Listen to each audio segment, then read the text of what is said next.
അസ്സലാമലൈക്കും, welcome my YouTube channel. ഞാൻ ഇന്ന് ചക്ക, അതായത് വരിക്കച്ചക്ക വരട്ടിയത് എങ്ങനെയാണ് തയ്യാറാക്കണമെന്ന് നോക്കാം.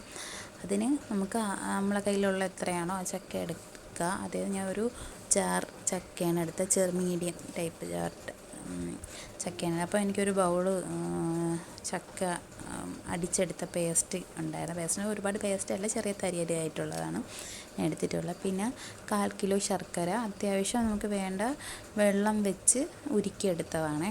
അപ്പോൾ ഒരു പാൻ അടുപ്പിൽ വെച്ച് നെയ്യ് ഒഴിച്ച് ഒരു 1.5 സ്പൂണോളം നെയ്യ് ഞാൻ അതിലൊഴിച്ചിട്ടുണ്ട്. ഒഴിച്ച് അരച്ച് വെച്ചിരിക്കുന്ന ചക്ക, ഇത് വരിക്കച്ചക്കയാണ്, നിറം ഇല്ലെങ്കിൽ നല്ല മധുരമായിരുന്നു.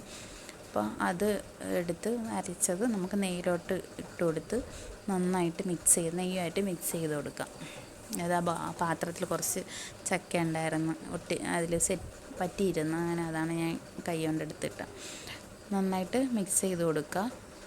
നെയ്യായിട്ട് മിക്സ് ചെയ്തെടുക്കണം. അപ്പോൾ നമുക്ക് നന്നായിട്ട് ഇളക്കി വരുമ്പം നെയ്യായിട്ട് മിക്സായി എന്ന് ഒരു ഇത് തോന്നുമല്ല, അതായത് അതിലൊന്ന് ഒരു വാടി വരണ ഒരു സ്മെല്ല് നമുക്ക്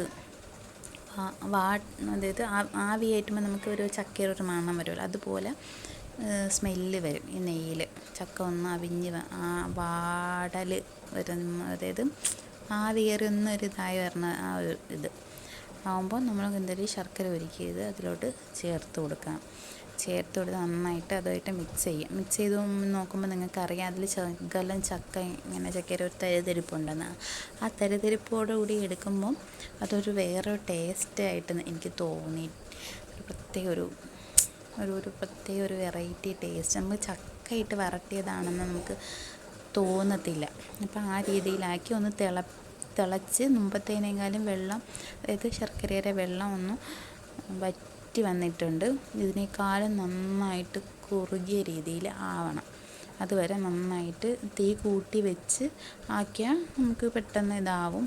പക്ഷെ കൈ എടുക്കാതെ നമ്മൾ ഇളക്കി കൊടുക്കണം. നന്നായിട്ട് ഇളക്കി കൊടുത്തില്ലെങ്കിൽ ചിലപ്പോൾ അടിയിൽ പിടിക്കാം. അപ്പോൾ ഇങ്ങനെ ഇളക്കി കൊടുക്കുമ്പോൾ ചക്കയായിട്ട് നന്നായിട്ട് ചക്കയും ശർക്കരയായിട്ട് നന്നായിട്ട് മിക്സായി വരും. ഇതിലേക്ക് ഏലക്ക പൊടിയും കൂടെ ചേർക്കുന്നുണ്ട്. ഏലക്കപ്പൊടി എന്ന് വെച്ചാൽ ചതച്ചിട്ടാണ് ചേർക്കുന്നത്. അത് ഞാൻ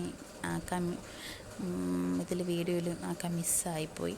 അപ്പോൾ ഏലക്ക വേണമെന്നുള്ളത് ചേർക്കും. പിന്നെ ചിലർ ഏലക്ക ഇത് ചേർക്കാറില്ല, ചിലർ ചേർക്കാറുണ്ട്, പക്ഷെ ഞാൻ ചേർത്തിട്ടുണ്ട് കേട്ടോ ഇതിൽ. അപ്പോൾ നല്ലൊരു പ്രത്യേക ടേസ്റ്റും കിട്ടും.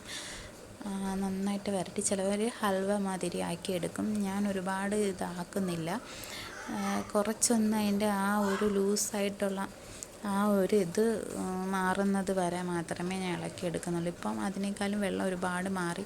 ശർക്കരയുടെ നല്ല കറുത്ത ശർക്കരയാണ് ഞാൻ എടുത്തിട്ടുള്ളത് കേട്ടോ. അതൊരു പ്രത്യേക ടേസ്റ്റും നല്ല ഒരു കാണാനൊരു ഭംഗിയൊക്കെയാണ്. അപ്പം നന്നായിട്ട് ഇത് അത്യാവശ്യം നല്ല മധുരമുണ്ട് ഞാൻ എടുത്തത്. കുറച്ചുകൂടെ മധുരം കുറയ്ക്കണമെങ്കിൽ ആവാം. ചക്ക നല്ല മധുരം ഉള്ളതുകൊണ്ട് ഞാൻ ശർക്കരയുടെ അളവും അതിലൊപ്പം ഞാൻ ചേർത്തതുകൊണ്ട് നല്ല മധുരമായിരുന്നു. നമുക്ക് ഇത്തിരി കൂടെ കുറച്ചിട്ട് വേണമെങ്കിൽ അതിൽ യൂസ് ചെയ്യാം. മധുരം അത്യാവശ്യം വേണ്ട, ചക്കയ്ക്ക് ഒരുപാട് മധുരം ഉണ്ടെങ്കിൽ അതിൽ കുറച്ച് ശർക്കര ഉപയോഗിക്കുക. അതിലേക്ക് നന്നായിട്ട് ഇളക്കി മിക്സായി വരുന്നത് വരെ നന്നായിട്ട് ഇളക്കി ഈ ഒരു രീതി ആക്കിയെടുക്കണം. അടിപൊളിയാണ്, നിങ്ങളെല്ലാം ട്രൈ ചെയ്ത് നോക്കണം. അപ്പോൾ ശരി, ഓക്കെ, ബൈ.